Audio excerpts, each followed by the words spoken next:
Umaskini. Maskini ni hali ya kutokuwa na mali, ukata, uchochole na kadhalika. Maudhui ya umaskini yanaendelezwa kupitia kwa sera mbovu za uongozi katika serikali ya Mutemi Suria.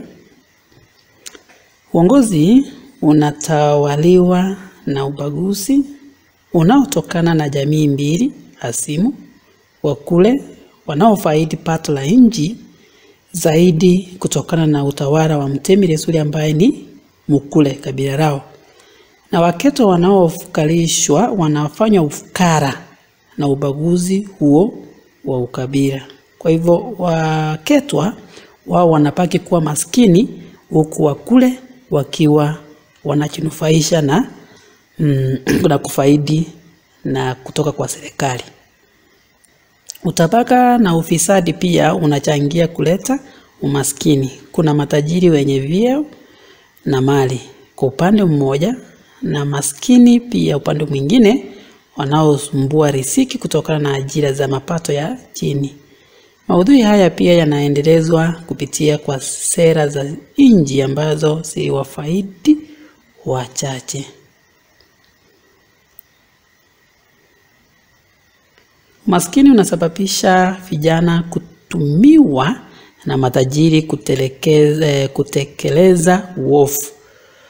Tunaona vile vijana walivyotumiwa na matajiri kutekeleza au kuteketeza makazi ya Waketwa pale Matango.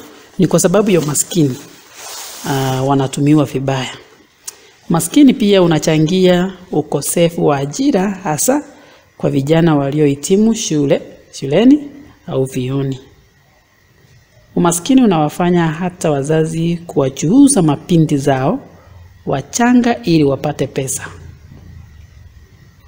Maskini pia unasababishwa na kupitia kwa sera za uchumi zisizozingatia maslahi ya wanyonge. Viongozi wa nchi wanatajirika ili hali wananchi walio wengi wanafanywa kuwa maskini zaidi, lengo likiwa kuwafanya fukara ili iwe rahisi kwao kuendelea kuwatawala. Kumbuka, nchi yeyote ukiona kiongozi ambaye anahakikisha wananchi wengi wanapaki kuwa maskini, lengo lake ni kwamba abaki kuwa mtawala, aendelee kutawala kwa sababu ni maskini. Wewe ukiongelea kwamba kila mtu katika nchi akiwa na pesa, ni mtu gani atakuja kuongwa na pesa wakati wa kupiga kura? Kwa hivyo viongozi wanaendelea kuwanyanyasa wananchi wakiwa na lengo la kuendelea kuwatawala.